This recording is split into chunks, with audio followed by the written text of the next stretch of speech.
Hey everybody, Marcos Villegas here in Los Angeles, being joined with one of the trainers of Deontay Wilder, Deas. And Jay, big fight coming up with Tyson Fury, an opponent that's extremely difficult, awkward, weird timing.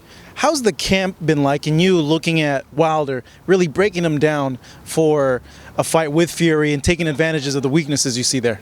Well, you know, Tyson Fury is a Rubik's Cube. He's very difficult to figure out. Film study's been a little bit of a nightmare because sometimes he doesn't know what he's going to do, so how are you going to know what he's going to do?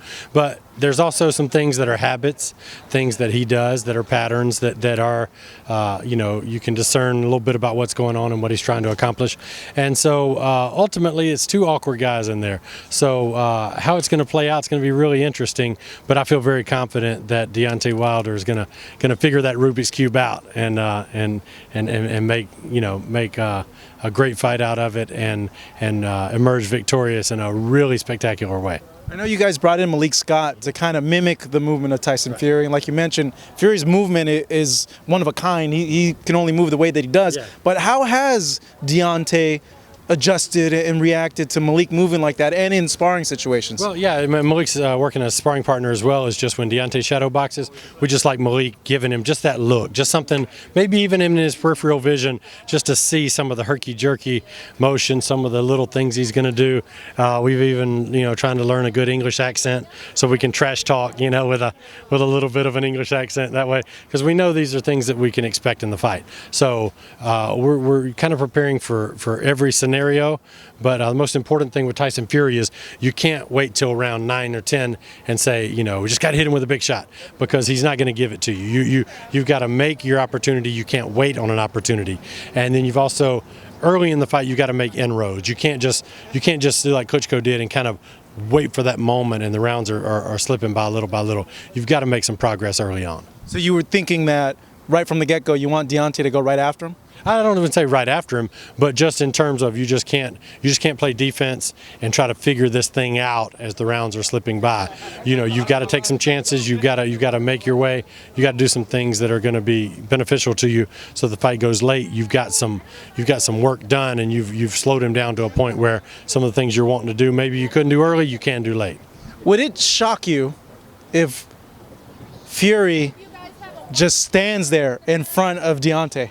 Like, would it shock you? Because I know everybody's expecting him to move. No, I don't think he'll stand right. I think both of them will be moving forward at times. I think both of them will be moving on the back foot at times. That's why I tell you, both of them can do so much. They're both so athletic.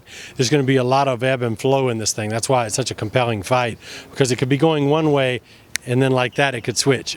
So it's going to be really interesting to see how it all comes out. So knowing boxing as well as you do, how do you visualize Deontay winning? Because I know you feel that Deontay will win this fight. Well, yeah, we definitely think Deontay will win the fight. We've got some things that we think are going to work that I can't talk about, but it's going to be an interesting fight, and it's going to be a compelling fight, and it's going to be one of those fights where you can't go to the bathroom, you can't go get a snack, because anything can happen at any moment. And just when you think the fight's settling in, that's when it could happen. So you got to stay tuned the whole time. But we definitely feel Deontay will win the fight and will be the man, not only in the heavyweight division, not only in boxing, but in all of sports. He will be like that guy. So that's what we're looking forward to. Fury's also calling a win, but he's calling a knockout. Yeah. And it has a lot of people surprised, like, wait a second, you don't knock people out. Well, the thing about this fight is that everybody says boxer versus puncher, but the puncher in this fight, Deontay Wilder, can box also, like he did against Stavern. The boxer in this fight, Tyson Fury, can also punch. So you can't sit there and think that a guy like Tyson Fury can't punch, and you can't think that a guy like Deontay Wilder can't box. So they both can do it all. It's just maybe not what they're known for, but you can't sit there and let either of these guys do something.